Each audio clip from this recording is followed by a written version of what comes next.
Hello friends, நம்ம favourite சீரியலில் அடுத்து என்ன சுவாரஸ்யமாக நடக்குது அப்படின்னு சொல்லிட்டு பார்க்குறீங்களா? இந்த கதிரேசன் இருக்கார் இல்லையா, அவரு காதல் எப்படியோ அந்த ராஜேஸ்வரி அந்த செய்தியை போட்டு விட்டா.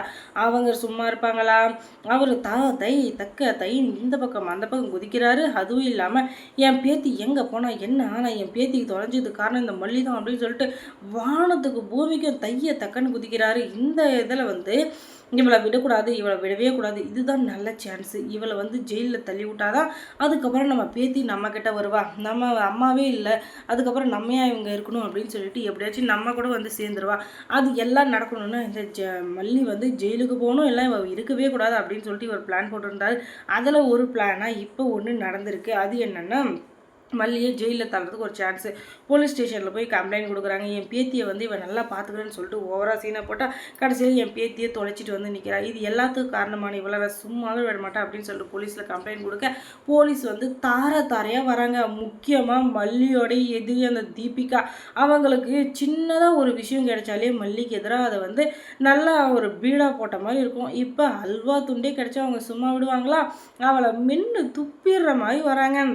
போலீஸ் ஃபோர்ஸை கூப்பிட்டு அதுக்கப்புறம் வீட்டில் விசாரிக்கிறாங்க. எனக்கும் அதுக்கு சம்மந்தம் இல்லை அப்படின்னு சொல்ல, அது எப்படி சம்மந்தம் இல்லாமல் போகும்? உன் கூட வந்த பொண்ணு, உனக்காக உன் கூட நின்ன பொண்ணு, அவ்வளவே நீ இப்படி பண்ணியிருக்கனா நீ மற்றவங்களை என்ன பண்ண தங்கிக்க மாட்டேன். அதுவும் இல்லாமல் அவங்க மேலே உயிரே வர வச்சுருக்க அம்மா அம்மான்னு சொல்லிட்டு, நீ என்னதான் இருந்தாலும் அவளை பெத்த தாய் இல்லைல்ல, அதனால் நீ அவளை ஏதாச்சும் ஒன்று பண்ணியிருக்கிறதுக்கு வாய்ப்பு இருக்குது அப்படின்னு சொல்ல, கொஞ்சமாச்சும் மனசாட்சியோடு பேசுங்கம்மா, ஏமா இப்படியெல்லாம் பேசிகிட்டு இருக்கீங்க?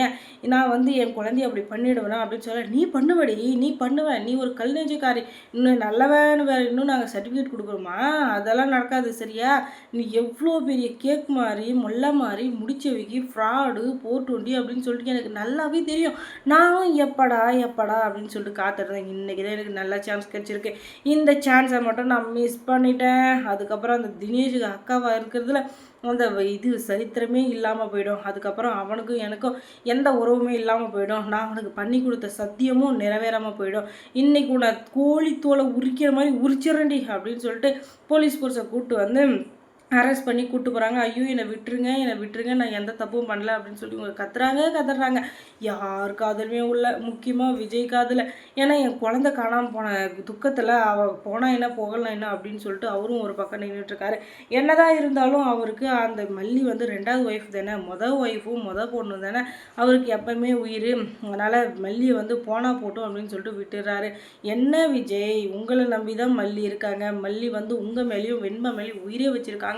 ஆனால் நீங்கள் சட்டுன்னு ஒரு செகண்டில் விட்டு கொடுத்துட்டீங்களே, என்ன விஜய் அப்படின்னு சொல்லிட்டு விஜயை 4 கேள்வி கேட்கணும்னு தோணுது. ஆனால் என்ன பண்ணுறது, சீரியல் அந்த மாதிரி பயங்கரமாக போயிட்டு இருக்கிறதுனால நம்ம எதுவும் பண்ண முடியாது இல்லையா? அதனால் அவரும் அமைதியாக வேடிக்கை பார்த்துட்டு இருக்காரு. இன்னொரு பக்கம் அவளை பிடிச்சி ஜெயிலில் போடுங்க, அவளை விடவே விடாதீங்க, இவ இருக்கிற வரைக்கும் என் பேத்திக்கு நிம்மதியே இல்லை, என் பேத்தி நிம்மதியாக இருக்கவும் முடியாது அப்படி இப்படின்னு சொல்லிட்டு கதிரேசன் அவர் வாயில் வந்த இது எல்லாத்தையும் அவர் பார்க்கல ஒன்று சொல்லிட்டு இருக்காரு.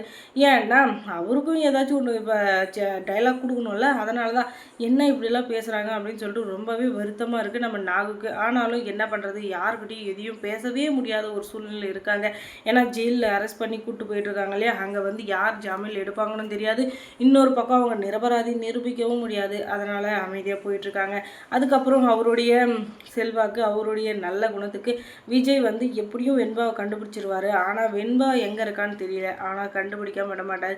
அதுக்கப்புறம் வெண்பாவை சின்ன சின்ன க்ளூ வச்சு கண்டுபிடிக்கிறாங்க. அதுக்கப்புறம் மல்லி இதுக்கு எந்த விதத்துலையும் காரணம் இல்லை அப்படின்னு சொல்லிட்டு தெரிஞ்சுக்கிறாங்க. ஏன்னா இது எல்லாத்துக்கும் காரணம் முக்கியமாக முதல் கண்ணம் எப்போவுமே இந்த தீபிகா தான் இருப்பான்னு சொல்லிட்டு சின்ன டவுட் வந்துச்சு. ஆனால் சின்ன விஷயத்தில் வெண்பாவுக்கு ஆதரவாக பேசுகிற பேரில் மல்லியை விட்டு கொடுத்துட்டாரு இந்த விஜய். அதனால் அவருடைய தப்பை உணர்ந்து அவர் மல்லியை ஜாமீனில் எடுக்கிறதுக்காக போயிட்டுருக்காரு.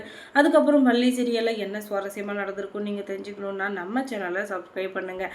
அதோட பக்கத்தில் இருக்க அந்த பெல் ஐக்கானை கொஞ்சம் கிளிக் பண்ணி விடுங்க. தேங்க்ஸ் ஃபார் வாட்சிங்.